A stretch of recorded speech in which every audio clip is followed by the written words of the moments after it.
Следващият ми гост има вдъхновяваща история за личния успех и помага на хората да разказват увлекателно своите истории и тези на бизнеса си. Представя се като Chief of Happiness, в превод от английски шефът на щастието, но последният месец за него е истинско изпитание. Той вижда от първо лице ужаса на терора в Израел и ще ни разкаже за него. За първи път напуска родината си от 7 октомври насам, за да дойде в България и да участва в конференцията Brand Talks, а сега е в студиото на EuroNews България. Представям ви маркетологът, предприемач и писател Nir Zavaro. Hello, Mr. Zavaro. Nice to be here. Thank you for being here. You're an expert in storytelling. How would you tell your story to Bulgarian viewers that may not know you? So I've always loved stories and I always loved selling stuff. So I think for me the combination was how do we enable other people to become better storytellers. I think that's the key. Who are you? Introduce yourself to the Bulgarian viewers. So my name is Nir Zavaro, born and raised in Israel, and for the last 20 plus years I've been teaching sales, marketing and branding. I've written 3 novels and I love to use storytelling techniques in different types of selling methods and raising funds, capital and stuff like that. And I've been very fortunate to travel the world over the last few years teaching people how to become better storytellers. Your third book was recently published. Tell us more about F the Slides. What is it about? Yeah, so F the Slides came to life because I couldn't hear any more bad presentations. I felt it was enough. So that's where the name came from. And usually when I have a good title, then I know I have to write a book. So I said, okay, but if people want to become better storytellers, and storytelling is this nice buzzword that doesn't really mean anything, I said, how do we fix it? So I went on a 2-year journey to use every technique I know and the way I think to teach people how to create a short, compelling story. 3 minutes. And it became the thing I'm known for in the last few years, and I've been traveling the world. We work with startups, salespeople, students. Anything could work. By the way, we won the Tequila Patron World Championship last year with a competition just because we were able to tell a better story. And the book helps you understand that first and foremost, you and I, this is how we interact, stories. And I want to teach people that they can become better storytellers. What is the secret of good storytelling? Is it the emotion? Is it what you experienced in your life? What is it? So I think the first mistake we most make is we think storytelling is a soft skill. It is not. It is a must skill. And in order to improve your skill, just like, I run 5 times a week. I would never win a competition. I never win a marathon or the 10K in my neighborhood. But I became much better. The improvement is exponential from point A to point B. So the first thing is to understand that we are all storytellers and we need to practice. It is the skill we do the most, yet practice the least. Once we understand that, the next step is we believe that we communicate via telling you the right things. We don't care about the right things. We care about the emotional aspect of it. And in the book I explained there are 4 key elements for helping the audience understand. The first thing is the emotion. That's the currency we trade. The second thing is the experience. We all know certain things. If I will talk to you about a restaurant, you will then imagine the restaurant you probably last night went to. And the third thing is we don't need all the information. We are very wise people. Most of us are able to take a piece of information and fill in the gaps. The best explainer I can give for this is when I wrote my novels. What is a novel? You read a white piece of paper in black ink. You are filling the gaps of the place, whether it's a submarine, space, a different city, a different world. You can imagine a dragon. But the book, white page, black ink. Only lastly, by the way, do we need the information. So in most cases, you and I don't need too much information. We need less. And we will convince ourselves. It's like you went to buy a car. You don't necessarily buy the car that minute. You go home. You think about it. You take into consideration all the information. You say, you know what? It's a good deal. It's a good price. I like the color and everything. You convince yourself. And I teach in the book, the best sale is a no sale. If you have everything built up the right way, they will convince themselves. You're in Bulgaria for Brand Talks, and this is actually the first time you leave Israel since the 7th of October when the terror attacks of Hamas started in your country. Yep. How did you see the war? How did you feel it? What happened? Tell us about it. For us, it is the day life changed. There's everything up to the 7th and the way our life will be from now on. On the 6th, at about midnight, I wrapped up my whole marketing plan for the book launch. I went to sleep. Then I woke up to sirens, and my life would never be the same. So I think for us, it is the understanding that something big happened. It's a national tragedy. There's no other way to look at it. And I think we are now learning how to behave in a new reality. By the way, I said that online in an interview on I think the 8th or the 9th of October. This is a new reality. Sadly, I also believe that it's not just my or my nation's new reality. I believe it is a global thing. The world will never be the same. You are known as the chief of happiness. Where do you find happiness at such a difficult time for you, for Israel, for the Israeli people? Chief of Happiness came as a title because I went to a startup meeting. There were a dozen people, all of them had these weird long titles. I couldn't understand a single thing. Leaving the meeting, I called my then COO, amazing girl, Noam, and I said, we need good titles. I'm going to be the Chief of Happiness.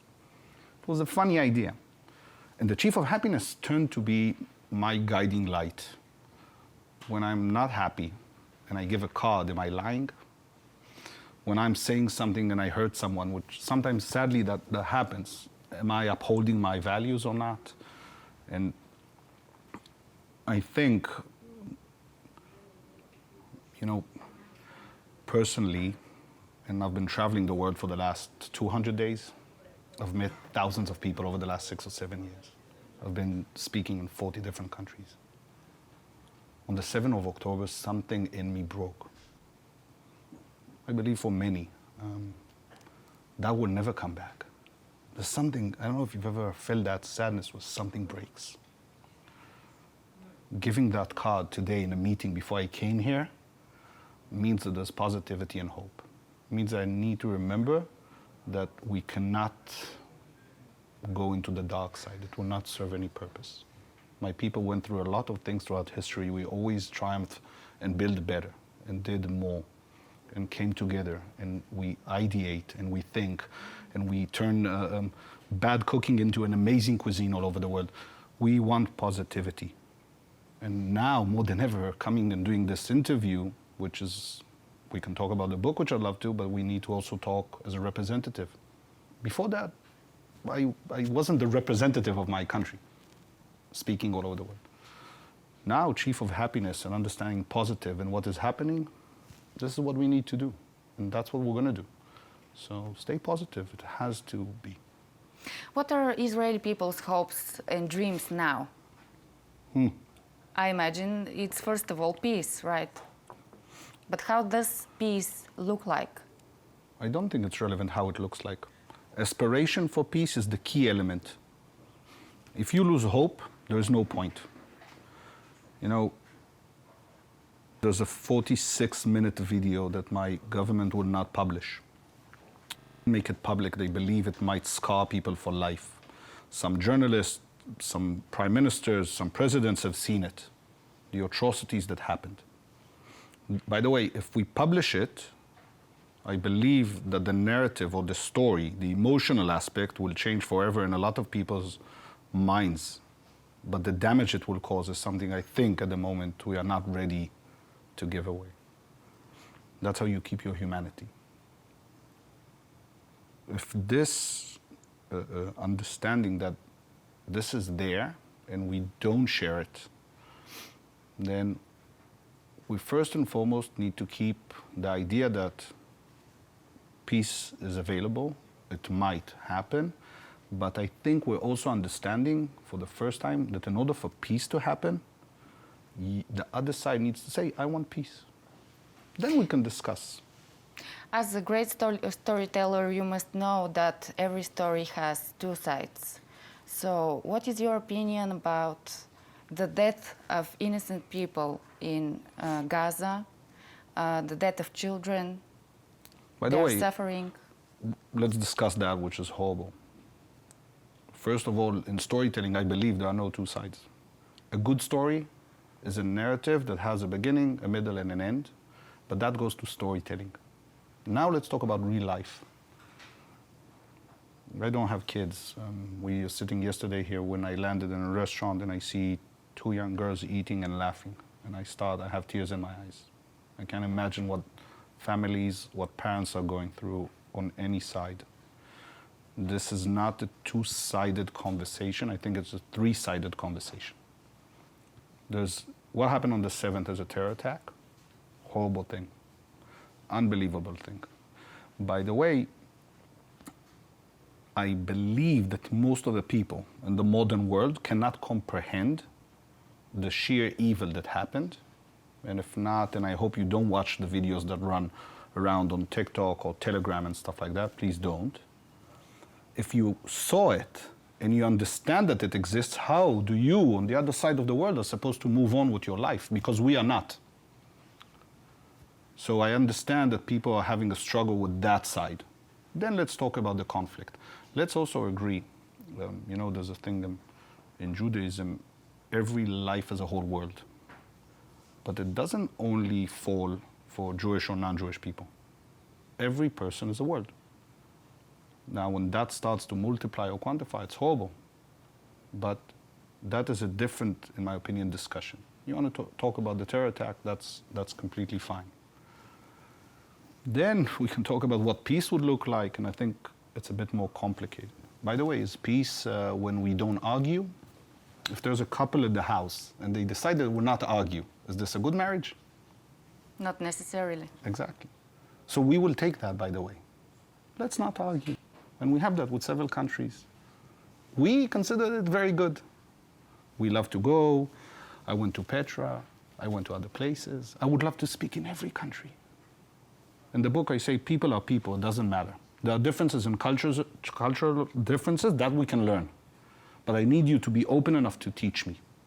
I also believe that if we look at what's happening now journalistic-wise, and I studied communications, I teach in colleges about journalism, brand, the main problem is the wrong people are using the wrong languages to explain the situation.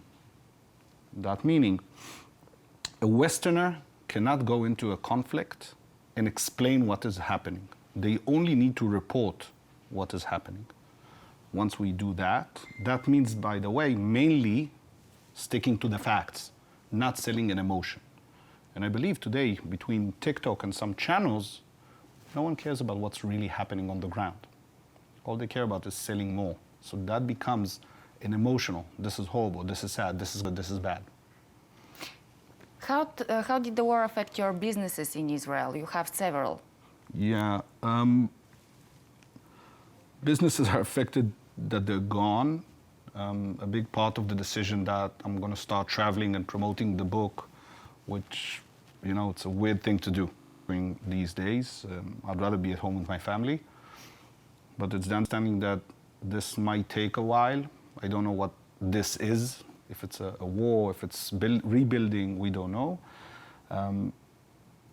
We need to start thinking about the day after. And that means now traveling instead of being at home and doing stuff. The businesses are closed and they're gone at the moment. I don't think, with everything that happened, I don't think that's the relevant. We'll fix it. We'll rebuild it. We'll build it better. It's not about that. Now it's time to focus on these things. By the way, I believe that a big part of starting this discussions of the book is allowing me to talk to you now about something and spread, I believe, positivity, understanding that we don't know the whole story, understanding that I'm begging people, don't go on social media and talk about your opinion. Literally, nobody cares and it's hurting. Understand that if you're defining the message, every time you post something on social media, a story could be a good story or a bad story, but you decide. If the story is good, again, what is the real thing that's happening? Not just, yeah, that's what I saw and that's my opinion. Nobody cares about your opinion, but you're spreading hatred. By the way, spreading hatred on both sides or whatever is not good. If we understand that there's a certain situation happening, and if I don't know enough about it, I won't post just because I don't know. And I think that is very important. And we're seeing now, I don't know if you've seen all these videos where people are chanting different things. and someone goes in the middle and starts chanting something completely different as a joke, and they have no idea what they're singing, and they're singing it. So don't spread hatred. Don't teach kids to hate. You can choose. Thank you very much about this conversation. My pleasure. Thank you for having me. Нир Заваро, израелски предприемач, писател и лектор, беше наш гост специално за EuroNews България. Останете с нас.